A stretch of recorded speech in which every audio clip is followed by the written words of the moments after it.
سلام رفقا، جلسه سوم. امیدوارم که توی دو جلسه قبلی تمرین کرده باشین و اون میزان رضایتی که از اون دو جلسه قبلی دلتون میخواد رو بهش رسیده باشین و تمرین کرده باشین. بعد رفته رفته تمرینتون رو بیشتر از قبل بکنین با توجه به اینکه مباحث بیشتر میشه و یه ذره در اصل سخت‌تر هم میشه. رفته رفته باید 1.5 ساعت تا 2 ساعت در روز برسونین تایم تمرینتون رو و بیشتر هم تمرین بکنین. امروز میخوام با میزان نماهای مختلف در اصل به غیر از 4 که توی دو جلسه قبلی با هم کار کردیم باهاتون کار بکنم. توی جلسات قبل ما نوت سیاه چنگ و دولا چنگ رو با هم دیگه یاد گرفتیم. آکوردها، استفاده از دوبل نوت‌ها، استفاده از آکوردها در نوازندگی و تلفیقشون با ریتم ها با هم چک کردیم و الان میخوام نوت 6 و 8 با یعنی دوت با میزان نمای 6 و 8 و 8 8 رو در اصل امروز براتون چند تا ملودی و چند تا ریتم مختلف بهتون یاد بدم که خیلی خیلی خیلی به کارتون خواهد اومد. 6 و 8 اول خیلی پرطرفدار، خیلی هم دوستش دارن. تلفیقش با ملودی ها در این ساز بسیار جذاب و دلنشین خواهد بود. شمارش 6 و 8 یعنی 6 تا نوت چنگ در هر میزان. 1 2 3 4 5 6 1 2 3 4 5 6 چیزیه که در اصل برای نوت 6 و 8 باید شما بشمرید.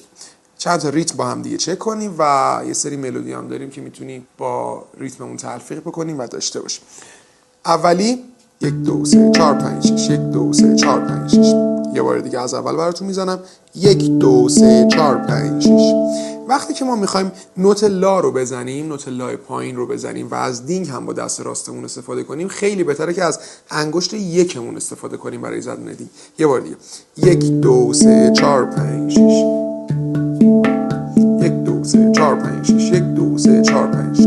این بیس اصلی در اصل این قطعه ما هستش و روی همین میچرخونیم و نوت ها رو تغییر میدیم ولی جای ناک ها تغییر نمیکنه. شروع کنیم. سعی کنین مترونومتون رو بزنین روی 6 و 8 و رفته رفته تمپو رو ببریم بالا. 1 2 3 4 5 6 1 2 3 4 5 6.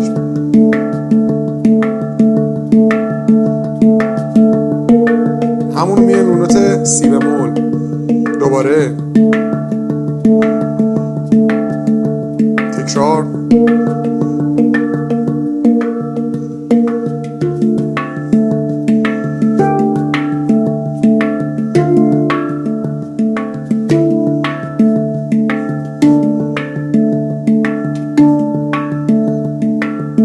از اول با هم چک کنیم. من ابتدا اومدم نوت فا یعنی 1 رو تغییر دادم، بعد سول و در ادامه فقط 1 ها تغییر کرد و تفاوتی دیگه توی نوت‌های دیگه ایجاد نشد. یک بار دیگه 1 2 3 4 5 6 1 2 3 4 5 6 فا 1 2 3 4 5 6 ر. تکرار. 1 2 3 4 5 6 1 2 3 4 5 6 1 2 3 4 5 6 1 2 3 4.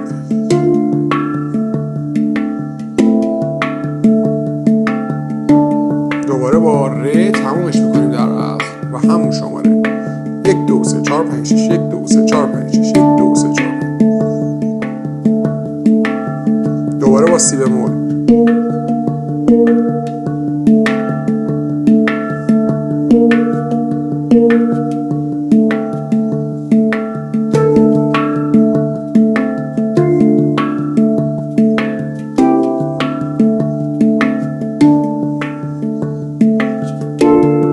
آکوردها رو تلفیق داریم میکنیم.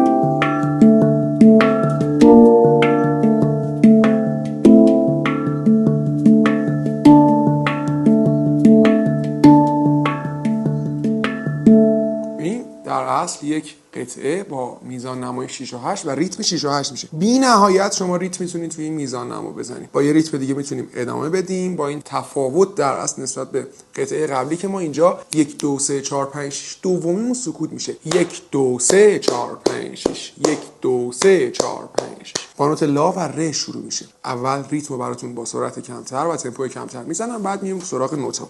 1 2 3 4 5 6 1 2 3 4 5 6 1 2 3 4 5 6 1 2 3 4 5.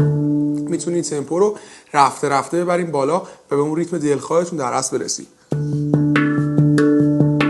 1 2 3 4 5 6 1 2 3 4 5 6 1 2 3 4 5 6 1 2 3 4 5 6 1 2 3 4 5 6 1 2 3 4 5. میبینید دو در اصل سکوت هستش. 1 2 3 4 5 6 1 2 3 4 5 6 1 2 3 4 5 6 1 2 3 4 5. لا ر بعد میریم روی سی بمول، ریتم تغییری نمیکنه. بعد میریم با آکورد،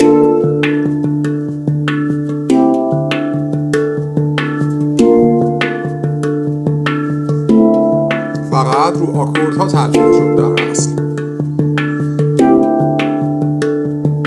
1 2 3 4 5 6 1 2 3 4 5 6 1 2 3 4 5 6 دوباره سکوت 1 2 3 4 5 6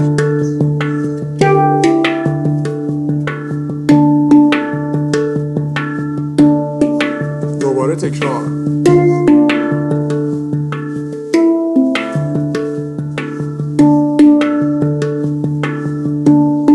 برمیگردیم میزان اول.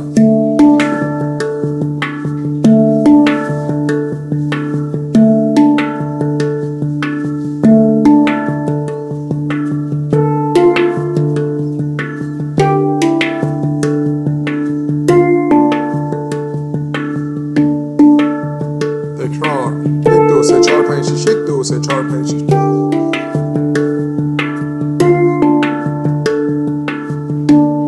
دوباره میزان اول 1 2 3 4 5 6 1 2 3 4 5 6. در اصل میتونه به عنوان قطعه دومی که توی میزان نما داشتین استفاده بکنید. بی نهایت ریتم میتونید استفاده کنید، بی نهایت آکورد میتونید جایگذاری بکنید، میتونید از فا ماژور استفاده بکنید که بسیار دلنشین میشه روی این ریتم و کلی ناک و اسلپ رو میتونید جابجا بکنید و ریتم‌های مختلف بسازید. برای میزان نمای دوم برای این جلسه از 8 8 میخوام استفاده کنم. 8 8 یعنی 8 تا نوت چنگ در هر میزان که به 3 بخش تقسیم میشه، 1 2 3 1 2 3 1 2 که میشه در اصل 8 تا نوت در هر میزان. میتونید با بسیار ملودی ها و ریتم های مختلفی این میزان نما رو هم استفاده بکنید. اما من چیزی که میخوام برای این قطعه در اصل در نظر گرفتم براتون اینه که بیشتر از ملودی استفاده کنم تا ریتم. یعنی ریتم رو الان حذف میکنیم و فقط وارد بخش ملودی در ساز زدن میشیم برای این میزان نمای 8 8. قطعه به چه شکل هستش؟ قراره بزنید راست چپ چپ لا ر فا. وقتی دست چپتون قراره دو تا نوت نزدیک به هم رو تاچ بکنه، بهتره که از مچ در چرخش استفاده بشه. چرخش از مچ. لا ر فا لا ر فا لا فا 1 2 3 1 2 3 1 2. ببینید دست چپ فقط با شست ضربه رو میزنه و با انگشت 1 برمیگرده. 0 1 0 1. فرقی نمیکنه تو پوزیشن سمت راست ساز هم به همین شکل 0 1 1 2 3 1 2 3 1 2 می لا دو می لا دو می دو. دونه دونه این دسته باید اون چرخشی که باید رو حفظ بکنیم. خب شروع کنیم به این ملودی. من دونه دونه و با سرعت کمتر براتون با تمپوی پایینتر میزنم، ولی رفته رفته تمپو رو باید ببریم بالا. روی مترونومتون حتما میزان نما رو روی 8 8 بذارید. شروع کنیم. 1 2 3 1 2 3 1 2 1 2 3 1 2 3.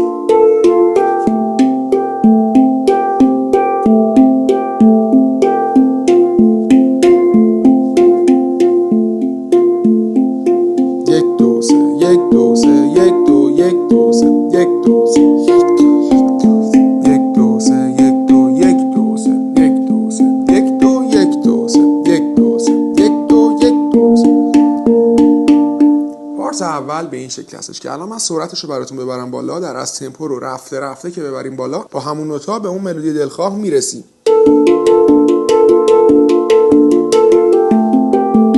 پیوسته همه نوتا باید زده بشه در اصل.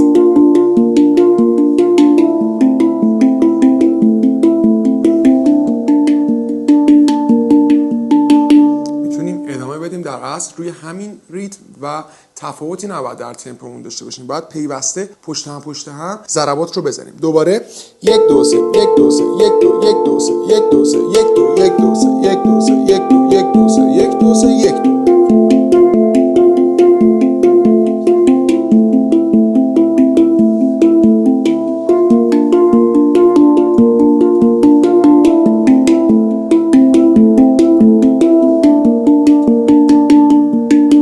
دوباره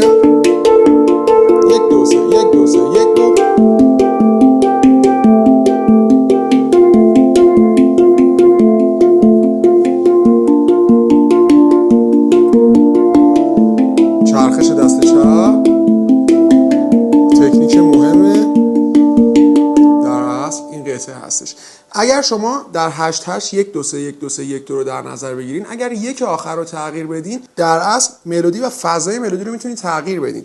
1 2 3 1 2 3 1 2 1 2 3 1 2 3 1 2 1 2 3 1 2 3 1 2 1 2 3 1 2 3 1 2 3 1 2 1 2 3 1 2 3 1 2 1 2 3 1 2 3 1 2 1 2 3 1 2 3 1 2 1 2 3 1 2 3 1 2 3 1 2. در اصل به راحتی میتونید یک تفاوتی در ملودی ایجاد بکنید. من یک بار دیگه این قطعه رو با تمپوی بالاتر براتون میزنم. سعی کنید اگر براتون سخت بود ویدیو رو آروم کنید، ولی شمارش رو حتما حفظ بکنید.